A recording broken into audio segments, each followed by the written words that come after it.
How does a federal agent vanish from inside a ceremonial structure with only one entrance, while 20 witnesses watch from outside and her footprints lead in but never come out? On October 14, 2023, Dr. Elena Vasquez entered a sacred Navajo structure near Shiprock, New Mexico, carrying 13 artifacts that had been separated from their people for over 40 years. Federal Monitor Agent Sarah Chen logged her entry at 7:03 p.m.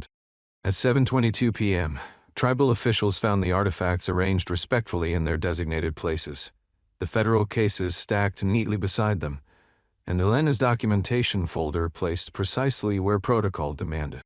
But Dr. Vasquez was gone. No footprints leading away. No cuts in the canvas walls.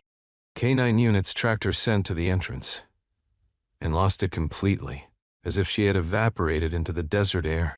What the investigators didn't know yet was that Elena had spent 18 months uncovering secrets that powerful institutions wanted buried. 4 days before the ceremony, she had updated her will and left sealed envelopes with 3 different attorneys, to be opened only if something happened to her.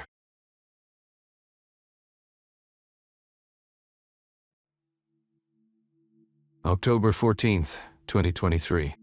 The late afternoon sun cast long shadows across the high desert plateau near Shiprock, New Mexico, painting the ancient volcanic monolith a deep red against the endless sky. Dr. Elena Vasquez pulled her federal vehicle to a stop beside a cluster of pickup trucks and SUVs, dust swirling in the dry wind that swept down from the mesas. At 38, Elena had spent nearly a decade as a Southwest archaeological specialist with the Bureau of Indian Affairs. Today, she carried a responsibility that weighed heavier than the metal cases in her vehicle's cargo area. Inside those cases were 13 sacred objects that had been separated from the Navajo Nation for over 4 decades. Artifacts that were finally coming home under the Native American Graves Protection and Repatriation Act. The ceremonial site sat in a natural amphitheater formed by weathered sandstone walls, accessible only by a dirt track that wound through sagebrush and juniper. Elena had visited twice before during the months-long preparation process, but today felt different. The very air seemed charged with significance. Navajo Cultural Officer Thomas Begay approached as Elena began unloading the federal documentation required for the transfer. The man in his 50s with silver-streaked hair pulled back in a traditional knot, Begay had been Elena's primary liaison throughout the complex repatriation process.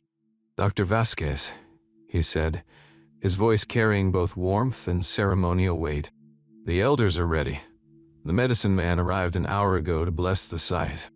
Elena nodded, her hands steady despite the magnitude of the moment. Federal protocol demanded that she maintain chain of custody documentation until the exact moment of transfer, but she understood that this ceremony operated under laws far older than any government regulation. Federal Monitor Agent Sarah Chen arrived in a second government vehicle, her presence required by Department of Interior regulations. Chen, a meticulous administrator with 15 years of NAGPRO experience, carried additional documentation and a digital camera for the official record. "Weather looks good for the ceremony," Chen observed, scanning the clear desert sky. "Temperatures dropping as expected for sunset timing." As the sun began its descent toward the western horizon, Elena followed Begay toward a traditional structure erected specifically for this repatriation. The circular framework was covered with canvas, creating a sacred space that would shield the ceremony from outside observation, while respecting federal monitoring requirements. Approximately 20 tribal members had gathered, including several elders whose weathered faces reflected decades of fighting for the return of their cultural heritage. The medicine man, whose name would not be shared with federal officials, stood beside a small fire that sent sweet-scented smoke into the evening air. Elena could feel the eyes of multiple law enforcement agencies watching from the perimeter. FBI agent Marcus Torres maintained a discreet distance, as did Navajo Nation police officer Rita Yazzie. The complex jurisdictional requirements meant that representatives from federal, tribal, and state agencies all had legitimate interests in documenting the proceedings. At exactly 6:47 p.m., as documented by multiple official timepieces, the ceremony began with traditional prayers offered in Navajo. Elena stood beside the metal cases, her federal identification badge catching the firelight as she waited for the moment when her official custody would end and the artifacts would return to their people. The medicine man gestured for Elena to bring the cases forward. According to both federal protocol and Navajo tradition, she would enter the sacred structure alone to place the artifacts in their designated location, then exit to allow the spiritual aspects of the ceremony to proceed. Elena lifted the first case and stepped through the entrance of the ceremonial structure. Agent Chen noted the time. 7:03 p.m.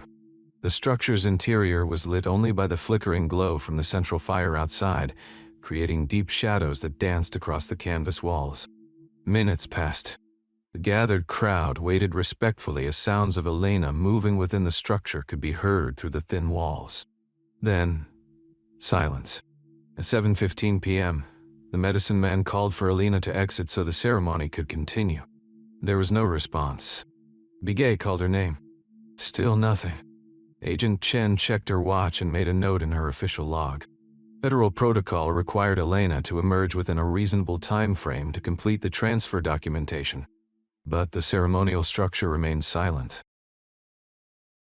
At 7:22 p.m., after consultation between the medicine man and Thomas Bigay, tribal officials entered the structure.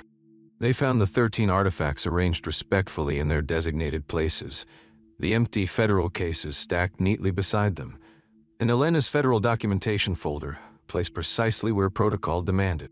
But Dr. Elena Vasquez was nowhere to be found. In a structure with only one entrance, monitored by federal agents and tribal officials, surrounded by 20 witnesses in open desert where a person could be seen for miles, Elena had somehow vanished completely. The sacred return had become something else entirely, the beginning of a mystery that would challenge every assumption about what was possible on that remote stretch of Navajo land. The discovery that Dr. Elena Vasquez had vanished from inside the ceremonial structure sent shock waves through the gathered participants. Thomas Bigay immediately stepped out of the structure and raised his hand for silence, speaking quickly in Navajo to the assembled tribal members before switching to English for the federal officials. "We need to secure this area immediately," he announced. "No one else enters or leaves until we understand what happened here." Agent Sarah Chin was already on her radio, calling for FBI support and notifying the Navajo Nation police dispatcher. The ceremonial site, which moments before had been a place of spiritual significance, suddenly became a potential crime scene governed by complex jurisdictional protocols. FBI agent Marcus Torres approached the structure's entrance but stopped short of entering. Federal law enforcement protocol on tribal land required coordination with Navajo Nation police, especially when dealing with sacred ceremonial spaces. The tension was immediate and obvious. "I need to document the scene," Torres stated, his camera ready. "Not without tribal approval," responded Officer Rita Yazzie, stepping between Torres and the entrance. "This is ceremonial space on sovereign land. We follow our protocols first." The medicine man remained silent during this exchange, but his presence carried weight. Several tribal elders formed a loose circle around the structure, creating a buffer between the sacred space and the federal agents. The respect shown by these officials for cultural boundaries would become a defining characteristic of the entire investigation. While jurisdictional questions were being resolved, Chen began documenting what she had witnessed. Her official federal log showed Elena entering the structure at 7:03 p.m. and the discovery of her absence at 7:22 p.m. 19 minutes. In that brief window, somehow, Elena had disappeared. Navajo Nation Police Sergeant James Benally arrived within 30 minutes, followed closely by FBI reinforcements from the Farmington field office. The high desert location, nearly 20 miles from the nearest paved road, had initially delayed response times, but now the remote ceremonial site buzzed with official activity. The first joint examination of the structure revealed details that would perplex investigators for months to come. The 13 sacred artifacts were positioned exactly as specified in the repatriation documentation. Elena's federal cases were stacked neatly in the corner, empty but undamaged. Her official documentation folder sat precisely where protocols required, with all forms completed and signed except for the final transfer signature. Most puzzling was what investigators didn't find. Elena's personal belongings, her purse, cell phone, and federal identification badge, were nowhere in the structure. Her service weapon, required equipment for BIA personnel in remote locations, was also missing. But there were no signs of struggle, no disturbance of the sacred artifacts, and no indication that anyone else had been inside the structure. The desert floor around the ceremonial site presented another mystery. The sandy soil was perfect for preserving footprints, and investigators could clearly trace the paths of every person who had approached the structure throughout the day. Elena's footprints led to the entrance, where they joined the confused tracks of the tribal officials who had discovered her absence. But there were no footprints leading away from the structure that could be attributed to Elena. "In 30 years of tracking in this desert," said Navajo Nation Search and Rescue Coordinator Sam Yazzie, "I've never seen anything like this. People don't just disappear without leaving sign. The desert tells everything." As night fell across the high desert, portable lights were brought in to continue the investigation. The temperature dropped rapidly, as it always does in the high desert during October, falling from the day's high of 78 degrees to below 40 by midnight. Agent Torres coordinated with tribal authorities to establish a search perimeter extending 5 miles in every direction from the ceremonial site. K-9 units from both federal and tribal agencies arrived before dawn on October 15th. The dogs immediately picked up Elena's scent inside the ceremonial structure, confirming that she had indeed been there. But when the dogs attempted to track her path away from the structure, they found nothing. The scent trail simply ended at the entrance, as if Elena had evaporated into the desert air. Dr. Rebecca Martinez, a forensic specialist with the FBI's Albuquerque office, arrived at sunrise to process the scene. Her initial assessment was both thorough and troubling. "We have clear evidence that Dr. Vasquez was inside this structure," she documented in her preliminary report. "We have no physical evidence that she left it through normal means." The canvas walls of the structure were examined inch by inch for any signs of cutting or damage that might indicate an alternate exit point. They found none. The floor was searched for any kind of concealed opening or access point. The desert ground beneath and around the structure was probed for hidden tunnels or cache sites. All searches came up empty. Interviews with the 20 ceremony participants began immediately, conducted jointly by FBI agents and Navajo Nation police detectives. Every witness confirmed the same basic timeline. Elena had entered the structure at 7:03 p.m. and was discovered missing at 7:22 p.m. No one had seen her leave. No one had heard anything unusual during those 19 minutes. Agent Chen's federal documentation provided the most precise timeline available. Her log showed Elena carrying the first case into the structure, followed by return trips for additional cases and documentation. The last confirmed sighting was at 7:08 p.m., when Chen noted Elena's silhouette visible through the canvas wall as she arranged the artifacts. But in the growing daylight of October 15th, as investigators expanded their search radius and brought in additional resources, one fact remained unchanged. Dr. Elena Vasquez had vanished from a monitored federal ceremony on sovereign tribal land, leaving behind only questions and an empty case where answers should have been. To understand Elena Vasquez's disappearance, investigators first had to understand her mission. Elena wasn't just another federal bureaucrat processing paperwork. She was a passionate advocate for Native American cultural rights who had dedicated her career to righting historical wrongs through the complex world of artifact repatriation. Born in Albuquerque to a Mexican-American family, Elena had developed her interest in southwestern archaeology during undergraduate studies at the University of New Mexico. Her master's thesis focused specifically on Nagpra implementation challenges, and she had written extensively about the ethical obligations of museums and federal agencies to return sacred objects to their rightful communities. Elena didn't just understand the law, recalled Dr. Patricia Sandoval, her former professor and longtime mentor. She understood the human cost of cultural displacement. She made it personal in the best possible way. The 13 artifacts that Elena brought to the ceremonial site on October 14th had traveled a circuitous route through America's museum system for over 4 decades. Originally excavated from a site near Canyon de Chelly in 1979, They had been acquired by the Southwestern Archaeological Institute under circumstances that would later be questioned by federal investigators.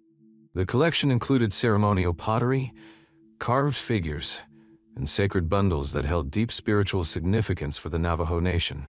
Under federal law before NAGPRA's passage in 1990, such artifacts were considered scientific specimens available for academic study, rather than sacred objects belonging to living communities. Elena first encountered these specific artifacts in 2021, while conducting a comprehensive NAGPRA review for the Bureau of Indian Affairs. Her initial assessment noted several red flags in the acquisition documentation. The original excavation permits were incomplete, the chain of custody showed unexplained gaps, and the artifacts had changed hands multiple times through private collectors before reaching the museum. The paper trail was a mess. Elena wrote in a confidential memo to her supervisors dated March 15, 2022. Either we're looking at bureaucratic incompetence or deliberate obfuscation. Either way, these objects deserve better.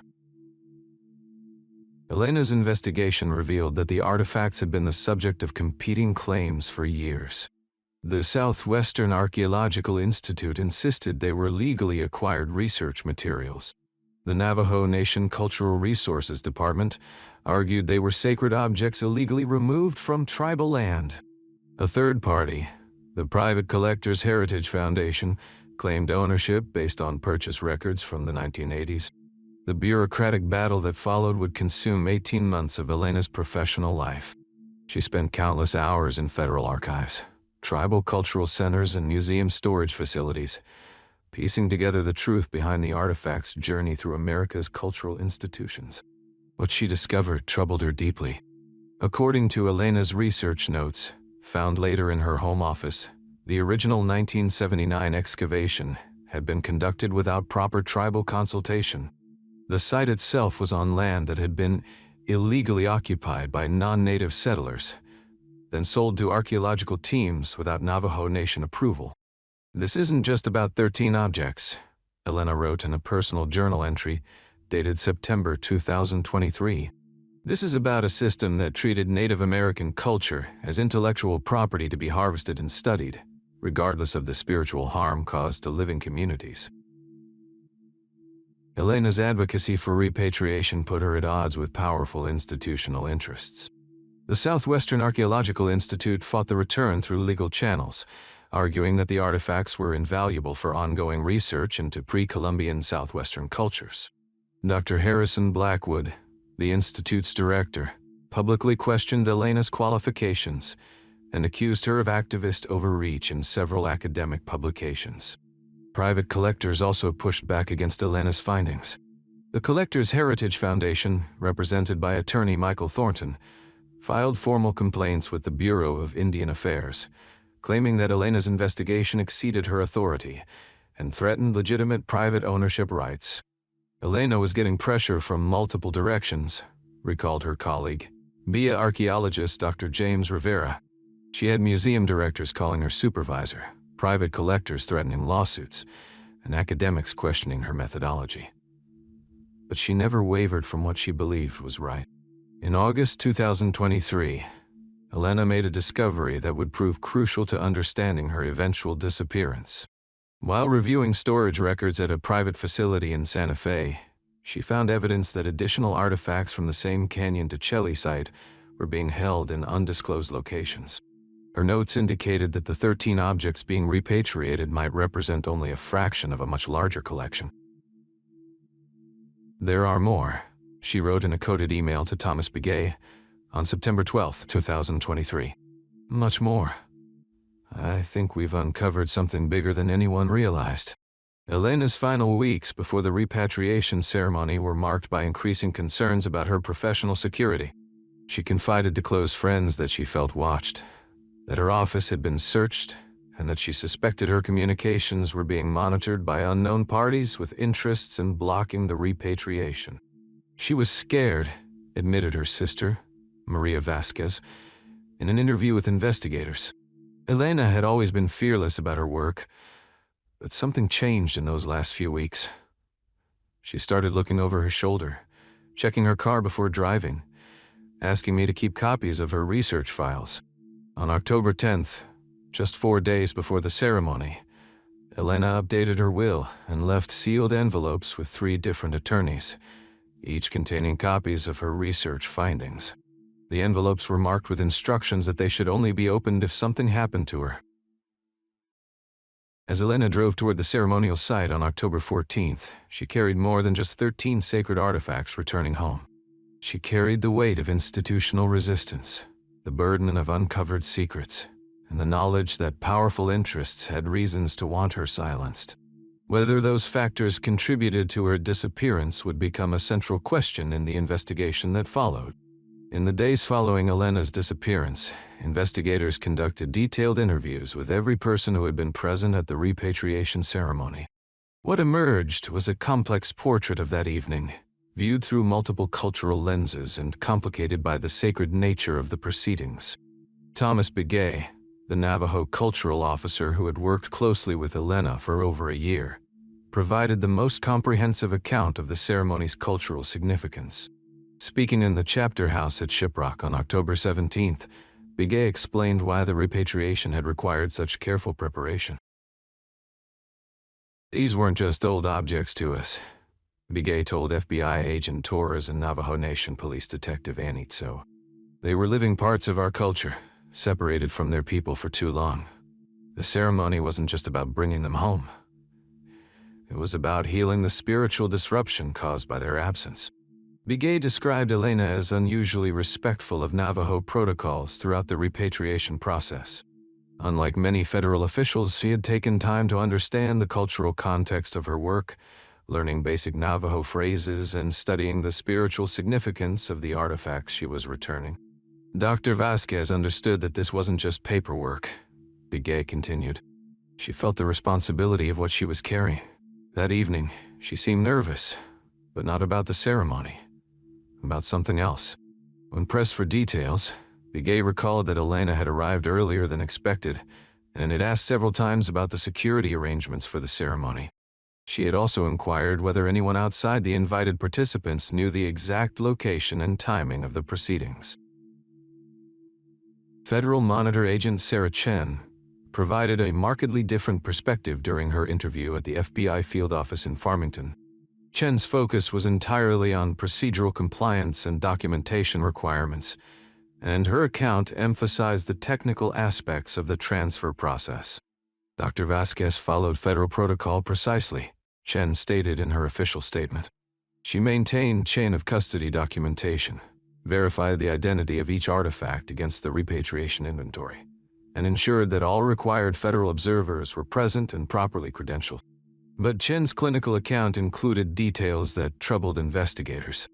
She noted that Elena had insisted on conducting additional verification checks of the artifacts immediately before the ceremony, comparing each piece against photographs in her federal files.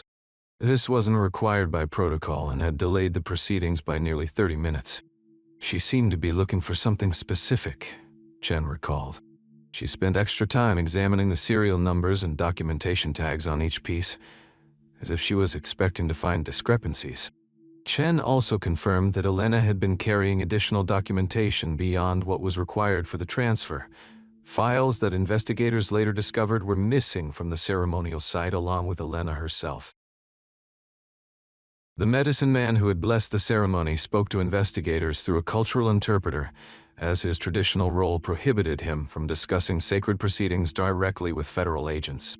His account, filtered through cultural protocols, nevertheless provided crucial details about the spiritual aspects of the evening. According to the interpreter, the medicine man had sensed spiritual disturbance in the area before the ceremony began. He had performed additional blessing rituals to address what he described as unbalanced energies surrounding the repatriation. The holy man had also noted that Elena seemed to be carrying burdens beyond the visible artifacts. "The medicine man says she had the look of someone being pursued," the interpreter explained to Detective Tso. "Not by physical enemies, but by spiritual consequences of actions she had taken or was planning to take." Several tribal elders who had attended the ceremony provided additional perspectives that would prove important to the investigation. Mary Begay, Thomas's aunt and a respected community leader, described Elena's behavior during the ceremony's opening phases. She kept looking around, watching the edges of our gathering, Mary Begay told investigators. Her eyes moved like someone expecting trouble. When the medicine man called for silence, she startled like she'd heard something the rest of us missed. Other participants noted that Elena had been unusually quiet during the informal gathering before the ceremony began. Typically, she engaged easily with tribal members, asking respectful questions about cultural practices and sharing stories about her work. That evening, she remained focused on the artifacts and the documentation, speaking only when directly addressed. Navajo Nation police officer Rita Yazzie had maintained perimeter security during the ceremony, positioning herself to monitor both the access road and the surrounding desert.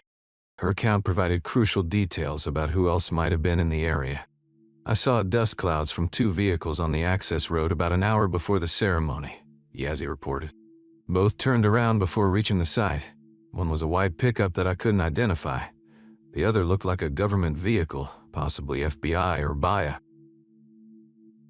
Yazzie's observation raised immediate questions about unauthorized surveillance of the ceremony. FBI agent Torres confirmed that no federal agencies other than Elena's and Chen's had been authorized to monitor the proceedings, and no federal vehicles should have been in the area. The most troubling witness account came from 16-year-old Joseph Yazzie, Rita's nephew, who had been helping with ceremony preparations throughout the afternoon. Joseph reported seeing a man with binoculars watching the site from a mesa approximately 1 mile to the north, just before sunset. He was white, wearing dark clothes, Joseph told investigators. When I pointed him out to my aunt, we looked again and he was gone. But there was still dust in the air where he'd been, like he'd left in a hurry. Attempts to locate and identify this observer proved unsuccessful. The mesa Joseph described was accessible by off-road vehicles, but investigators found no clear tire tracks or other evidence of recent occupation. As interviews with ceremony participants continued, a pattern emerged that would shape the entire investigation. Multiple witnesses described Elena as tense and watchful, behaving like someone who feared discovery or confrontation. Yet none could identify specific threats or explain why Elena might have felt endangered during what should have been a celebratory cultural ceremony. The desert, which normally revealed all secrets to those who knew how to read its signs, had somehow concealed the most important truth of all: what had really happened to Dr. Elena Vasquez during those 19 minutes inside the sacred ceremonial structure. 3 weeks after Elena Vasquez's disappearance, FBI Special Agent Maria Santos sat in a sterile federal building in Albuquerque, surrounded by boxes of museum records, financial documents, and Elena's personal research files. What she found painted a picture far more complex than a simple missing person case. Elena's research files, recovered from her Santa Fe apartment, revealed months of meticulous documentation work that went far beyond her official duties. She had been tracing the acquisition history of not just the 13 artifacts scheduled for repatriation, but dozens of similar pieces scattered across museums and private collections throughout the Southwest. Handwritten notes in the margins of official documents showed Elena's growing concern. Provenance questionable, 1982 acquisition, an original dealer refuses interview. Why? Her personal files contained photocopies of acquisition records, correspondence between museum officials, and detailed timelines that suggested a pattern of questionable collecting practices spanning decades. The artifacts in question had first appeared in the Southwestern Archaeological Institute's collection in 1982, donated by a private collector named Raymond Hoffman. But Elena's investigation revealed that Hoffman had acquired them through a series of transactions that violated federal antiquities laws. More troubling, she had discovered that at least 3 other museums had competing claims on the same pieces, each believing they held legitimate title. According to Elena's colleague, Dr. James Martinez at the Museum of Indian Arts and Culture, she had become increasingly agitated in the weeks before her disappearance. Elena called me on a Friday afternoon in late September, Martinez later told investigators. She said she had found something that would blow the lid off the whole repatriation process. She was excited but also scared. The federal investigation, led by Agent Santos, uncovered a pattern of missing documentation across multiple institutions. Original acquisition forms had disappeared from archives. Donor records showed suspicious gaps. Even more concerning, Elena had documented phone calls and emails suggesting that museum administrators were aware of the problematic provenance, but had chosen to proceed with exhibitions anyway. Elena's personal journal, found hidden in her bedroom closet, revealed the depth of her fears. An entry dated September 28th, just 16 days before her disappearance, read, "They know I know. Dr. Harrison pulled me aside today and suggested I might be overcomplicating the repatriation process. His tone was friendly, but there was something underneath. I'm starting to think this goes higher than I imagined." Dr. Harrison Blackwood, the museum director who had initially dismissed Elena's concerns, declined to comment for the investigation beyond a prepared statement emphasizing the institution's commitment to ethical practices. However, former employees painted a different picture. Margaret Chen, who had worked in the museum's acquisition department until 2018, told investigators that there had been pressure from donors and board members to avoid asking too many questions about artifact origins. Elena was doing the right thing, Chen explained in her FBI interview. But she was threatening relationships that went back decades. Some of these donors had given millions to the museum over the years. There was a lot at stake beyond just the artifacts. The investigation revealed that Elena had been preparing a comprehensive report on acquisition irregularities across the Southwest Museum network. Her research suggested that dozens of sacred objects currently held in public and private collections had been obtained through questionable or illegal means. The financial implications alone reached into the tens of millions of dollars. Perhaps most significantly, Elena had scheduled a meeting with the Department of Justice attorney for October 26th. The meeting agenda, found in her appointment calendar, simply read, "NAGPRA violations, federal prosecution recommendations." Agent Santos also discovered that Elena had been in contact with investigative journalists from 2 major newspapers in the weeks before her disappearance. Email records showed she had been providing background information for what appeared to be a major expose on museum acquisition practices and NAGPRA compliance failures. She was building a case, Santos noted in her investigative summary, not just for repatriation, but for criminal prosecution of institutions and individuals who had knowingly trafficked and stolen cultural artifacts. The scope of Elena's investigation extended beyond the 13 artifacts she had been returning. Her files contained evidence of a network of collectors, dealers, and institutional officials who had been circumventing NAGPRA requirements for years. Some had been selling artifacts to overseas buyers to avoid repatriation requirements. Others had been shuffling pieces between private collections and friendly museums to obscure ownership trails. One particularly damaging document found in Elena's files was a recorded phone conversation between 2 museum officials discussing how to manage the repatriation process to minimize institutional exposure. The officials, who were not identified in Elena's notes, could be heard discussing strategies to delay returns and discredit tribal claims. The implications were staggering. Agent Santos later testified to a federal grand jury. Elena had uncovered what appeared to be systematic violations of federal law by some of the most respected cultural institutions in the Southwest. She had names, dates, financial records, and communications that could have resulted in criminal charges against dozens of people. As autumn settled over New Mexico and the search for Elena continued, one question loomed larger than all others.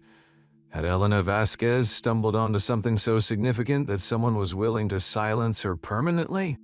Or had the pressure of her discoveries and the potential consequences driven her to disappear voluntarily, seeking refuge from institutional forces that seemed increasingly determined to stop her work? The paper trail Elena left behind suggested she had been methodical, thorough, and increasingly frightened. Whether her fear was justified, and whether it had ultimately cost her everything, remained an open question as investigators continued piecing together the complex web of cultural politics, institutional power, and federal law that had defined her final months. The investigation into Elena Vasquez's disappearance quickly became a legal and logistical nightmare. illustrating the complex web of jurisdictions that govern crimes on and near tribal lands. Within hours of her reported disappearance, 3 separate law enforcement agencies had claimed authority over different aspects of the case, each operating under different legal frameworks and investigative protocols. The Navajo Nation police, led by Captain Robert Yazzie, argued that since the ceremony had taken place on sovereign tribal land, they held primary jurisdiction under the Major Crimes Act and tribal sovereignty principles. The FBI, represented by Special Agent Maria Santos, maintained that federal involvement was mandated because the case involved a federal employee handling government property under the Native American Graves Protection and Repatriation Act. Meanwhile, New Mexico State Police Lieutenant David Ortega insisted that since Elena's vehicle was eventually found on state highway property, state authorities should coordinate the investigation. "We had 3 different command posts within 10 miles of each other," recalled retired FBI Supervisor Thomas Mitchell, who was called in to mediate the jurisdictional dispute. Each agency was running their own interviews, their own evidence collection, their own search patterns. It was a recipe for disaster. The cultural sensitivity required by the case added another layer of complexity.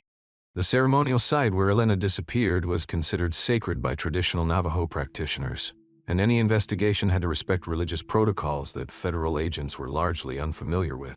Standard forensic procedures, including extensive photography and evidence collection, required approval from tribal cultural officials who were bound by their own traditional obligations. Navajo cultural officer Thomas Begay found himself in the difficult position of balancing law enforcement needs with cultural preservation. "We wanted to help find Elena," Begay explained in a later interview with tribal media. "But we also had to protect the sanctity of the ceremonial space. Some areas simply could not be disturbed, regardless of investigative needs." The media attention surrounding the case further complicated matters. Within days, reporters from major news outlets had descended on the small communities near Shiprock, many displaying little understanding of Navajo cultural sensitivities or the legal complexities of tribal sovereignty. Tribal Chairman Jonathan Nez issued a statement requesting that media respect sacred sites and traditional practices, but enforcement proved nearly impossible across the vast reservation landscape. One particularly troubling incident occurred when a Phoenix television crew attempted to film inside the ceremonial structure where Elena had last been seen. Tribal police intervened, but the confrontation was captured on camera and broadcast nationally, creating additional tension between federal investigators and tribal authorities, who felt their cultural boundaries were being violated. The jurisdictional confusion had real consequences for the investigation. Evidence collection protocols varied between agencies, leading to gaps in the forensic record. Interview transcripts were not automatically shared between departments, meaning witnesses were often questioned multiple times by different agencies, sometimes receiving conflicting information about the investigation's progress. "We were spending more time arguing about who was in charge than actually looking for Elena," admitted Agent Santos in a confidential report filed weeks later. The tribal officers knew the land and the community, but they lacked resources for a complex federal investigation. "We had the resources and expertise, but every move had to be negotiated through cultural protocols we didn't fully understand." The search efforts themselves became fragmented across multiple agencies and approaches. Navajo Nation search and rescue teams focused on traditional tracking methods and local knowledge of the terrain, following ancient paths and water sources that might not appear on federal maps. FBI search teams brought sophisticated equipment, including ground-penetrating radar and thermal imaging, but were restricted from using some technologies near sacred sites. State police coordinated with volunteer groups, but communication between the various search efforts was inconsistent and sometimes contradictory. By late October, nearly a month after Elena's disappearance, the various agencies had finally established a unified command structure under federal oversight, but with tribal consultation requirements and state coordination protocols. However, valuable time had been lost during the initial chaotic response, and autumn weather patterns were already beginning to complicate outdoor search efforts across the high desert landscape. The legal implications of the jurisdictional maze extended far beyond the immediate investigation. Defense attorneys for potential suspects could later argue that evidence was improperly collected or that constitutional rights were violated due to unclear authority structures. Prosecutors worried that any eventual case might be undermined by procedural irregularities created during the initial response period. In Indian country, jurisdiction is always complex, explained Native American law expert Professor Patricia Sekakwaptawa of Arizona State University. You have overlapping federal, state, and tribal authorities, each with different legal traditions and investigative capabilities. Cases like this expose the fundamental tensions in that system and the real-world consequences when those tensions aren't properly managed. The situation was further complicated by the involvement of multiple federal agencies beyond law enforcement. The Bureau of Indian Affairs had interests in the repatriation process and Elena's official duties. The Department of Interior was concerned about NAGPRA compliance and potential violations. The Department of Justice was evaluating whether Elena's research had uncovered criminal activity requiring federal prosecution. Each agency brought its own priorities, procedures, and legal constraints to the investigation. Some wanted to focus on finding Elena, others on protecting federal interests, and still others on respecting tribal sovereignty and cultural practices. Coordinating these different approaches required constant negotiation and compromise. The Elena Vasquez case would eventually prompt discussions at the federal level about improving interagency cooperation for investigations involving tribal lands. New protocols were developed for managing complex jurisdictional cases, and additional training was provided to federal agents working in Indian country. But for the investigators working the case in real time, the jurisdictional maze meant that crucial early leads may have been missed, evidence may have been compromised, and a missing woman's best chance for being found may have slipped away in the confusion. As winter approached and search efforts were suspended due to weather, the question remained: had the complex web of competing authorities helped or hindered the search for Elena Vasquez? The answer, like so much else about the case, remained frustratingly unclear to all involved. On November 18, 2023, 6 weeks after Elena Vasquez's disappearance, a rancher named Billy Tsosi made a discovery that would add another layer of mystery to an already complex case. Elena's white Honda Civic was found partially buried in sand near a remote stock tank 15 miles southeast of where she had last been seen. The location made no logical sense. The area was accessible only by a rough dirt track that required high-clearance vehicles to navigate safely. Elena's sedan, with its low ground clearance and city tires, should never have been able to reach the spot where it was discovered. Yet there it sat, windows half obscured by windblown sand, as if it had been there for much longer than 6 weeks. When investigators finally reached the vehicle, a process that took 2 days due to the remote location and need for tribal clearance, they found it largely undisturbed by human hands, though nature had clearly been at work.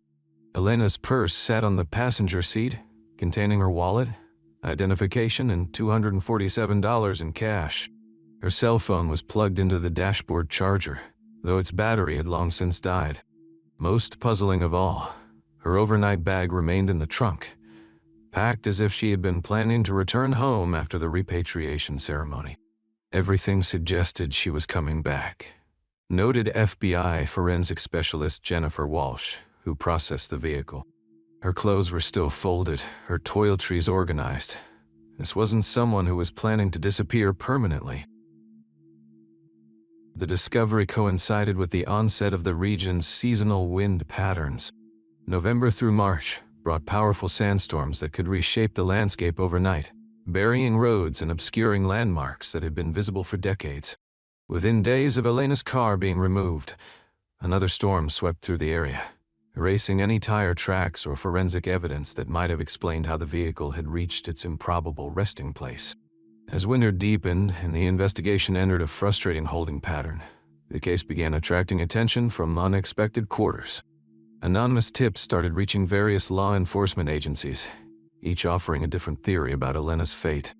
A caller to the FBI's tip line claimed to have seen Elena at a coffee shop in Durango, Colorado, 3 weeks after her disappearance. Another report placed her at a bus station in Phoenix, Arizona, apparently traveling under an assumed name. Most intriguingly, a letter sent to the Navajo Nation police headquarters suggested that Elena had fled to avoid federal retaliation for her research discoveries. The letter, postmarked from Flagstaff but containing no return address, read in part, "He knew they would destroy her career if she kept digging. She found a way out. Stop looking for a victim. She saved herself." Handwriting analysis of the letter proved inconclusive, and the paper yielded no useful DNA or fingerprint evidence. The FBI's Behavioral Analysis Unit noted that the language patterns were consistent with someone trying to misdirect the investigation, though they couldn't determine whether the writer was protecting Elena or concealing her fate. By spring 2024, the case had officially entered cold case status, though it remained technically open across multiple jurisdictions. Agent Santos, who had led the federal investigation, was transferred to the Phoenix field office, where she continued to receive occasional tips about Elena's whereabouts. None proved credible, but each was dutifully investigated and documented according to federal protocols. The repatriation ceremony that had been interrupted by Elena's disappearance was eventually completed in a private gathering, with federal observers maintaining respectful distance from the sacred proceedings. The artifacts she had been researching were returned to tribal custody, though questions about their acquisition history remained unresolved in federal files. Thomas Begay, the Navajo cultural officer who had worked closely with Elena, reflected on the case's impact during a 2024 interview with tribal media. Elena understood that these objects had stories, that they belonged with the people who created them. Whatever happened to her, I believe she would be satisfied that they made it home. The ceremonial site near Shiprock has returned to traditional use, with the dramatic events of October 2023 becoming part of its complex history. Local community members rarely discuss Elena's disappearance with outsiders, though those familiar with the case acknowledge that it changed how cultural repatriation ceremonies are conducted throughout the region. Additional security measures are now standard, and federal protocols have been updated to address the unique challenges of conducting official business in sacred spaces. 3 theories persist among those familiar with the case. First, that Elena discovered something so damaging about museum acquisition practices that she was silenced by institutional forces with significant resources and motivation. Second, that the pressure of her discoveries and the potential consequences drove her to stage her own disappearance and start a new life elsewhere, far from the conflicts that had consumed her final months. Third, that her vanishing was connected to the sacred nature of the site itself, representing forces beyond conventional investigation or understanding. Today, Elena Vasquez's case file remains in active digital databases, searchable by law enforcement agencies across the Southwest.